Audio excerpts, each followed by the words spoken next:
Hey guys. So, you guys, if you listen to especially my podcast recently, you'll hear me always talking about how we are alive. Because I get people ask, well, why? Why do these things happen to us? Why is life chaotic? Why is the world falling apart? Oh God, don't get me started on that. Frickin' the world is not falling apart. Does it look like the world's falling apart right here behind me? Don't get me started on that. I know. But, just as a quick blurb about that, guys, the world has always been falling apart. For the entire history of human beings being on this face of the earth, there's always something happening out there that we need to rail against. There has always been homelessness. There has always been destitution. There has always been killers or murderers and tyrants and this and that. But there's always been the exact opposite too. So, we'll leave the rest of that for another time. But here we go. So you always hear me talk about how we are alive. And it's not a very satisfying answer for when people are like, why? Why does this have to happen? And I just recently came off of a butt kicking double strain influenza, laryngitis, sinusitis. Guys, I haven't been sick in 35 years. I don't get sick. You can hear my voice is still trying to recover here. I was flattened, just flattened. I I couldn't move, I couldn't eat, I couldn't sleep. Um I couldn't do anything. I All I could do was lay there and exist. I was too I couldn't, watch things online or scroll or anything like that or watch a TV. I couldn't. Light hurt. It was just crazy. And that sucked. It sucked. So number one, life was just like going, okay, you want to tell everybody this is about being alive? Here you go. How alive do you feel? And I'm like, I feel fricked. I did not like this at all. And I kept waiting for there to be a silver lining, right? And, through it all, and then getting to the other side of it, there was no silver lining.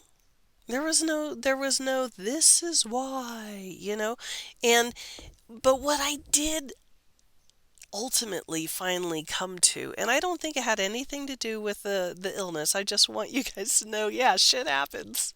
I experience it too. There's a reason my hair's, I just look very harsh right now.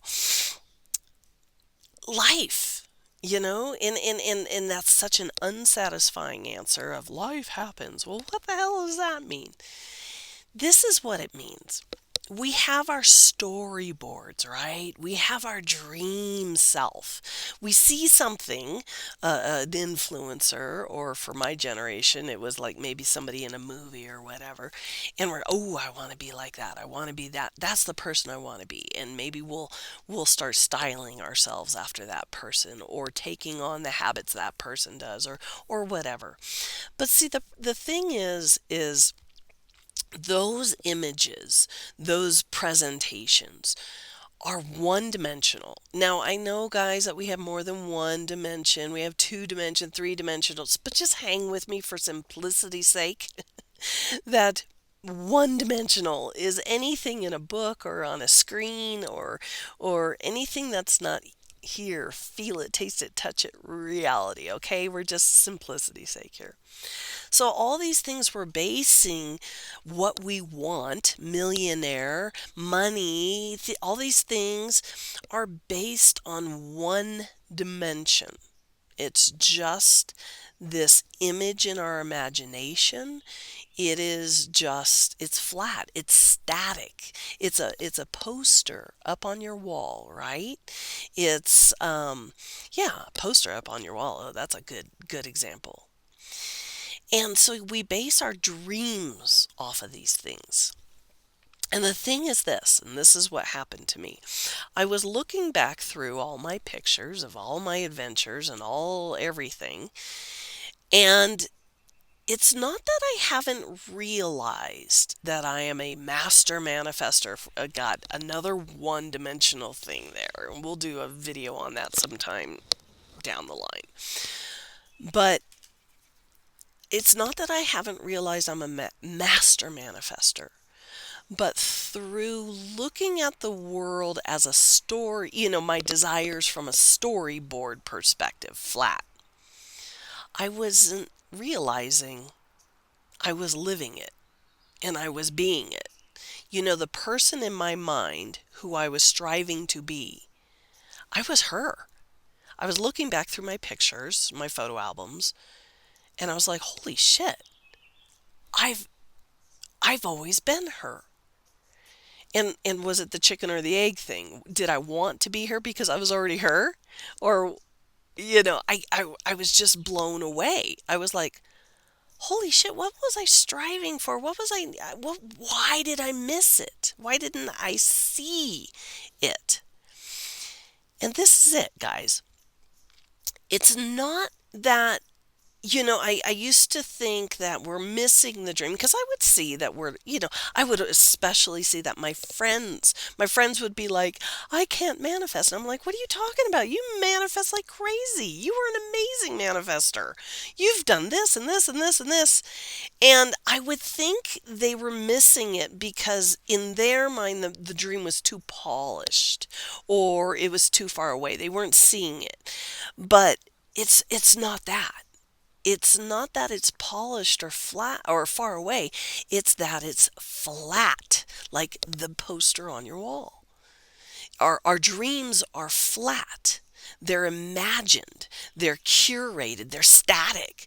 It's a storyboard snapshot that could never hold the wild, moving, breathing, trembling, laughing, sweating, coughing, doubting, roaring experience of the real thing, being alive. There's this chase. The chase is for an image. We chase the image, right? But we're an orchestra. We live in this rich, constant shifting cocktail of light and sound and smells and feels and time and no time and memories and, fill in the blank here. Multi-dimensional. We are multi-dimensional. We're ever moving. We're full of nuance and grit and contradiction. And the version we're chasing, it looks good on a vision board, right? Sure. But that's not alive. We get it. We receive it almost instantly, but we're missing it because in our imagination, we're missing the alive part. The storyboard on the wall doesn't have the alive part. She doesn't flinch when she's scared. She doesn't get sick. She doesn't, even when she's like fully filling out the dream, she might be doing it sick, right? And she doesn't cry from awe or Hallmark commercials or whatever, right? She doesn't, the dream version of you, in your dreams, you're living in the mountains and seeing Bambi and living in the most beautiful cabin on the mountain. But see, that dream doesn't pull pine needles from her hair after hiking or living through something real. We do. And that's why we don't recognize it. That's why we don't recognize we're already in it, because we were never meant to look like the dream. Not even meant. It's not possible for us to look like the dream because the dream is too flat and we are multidimensional. We weren't meant to be like that. We're messy. We're in motion. We're undeniably, holy cow, alive. So I think the better thing to say is that we didn't per se miss it. We're not missing it. We just didn't realize that the dream would feel like you, right? You didn't realize the dream would feel like you.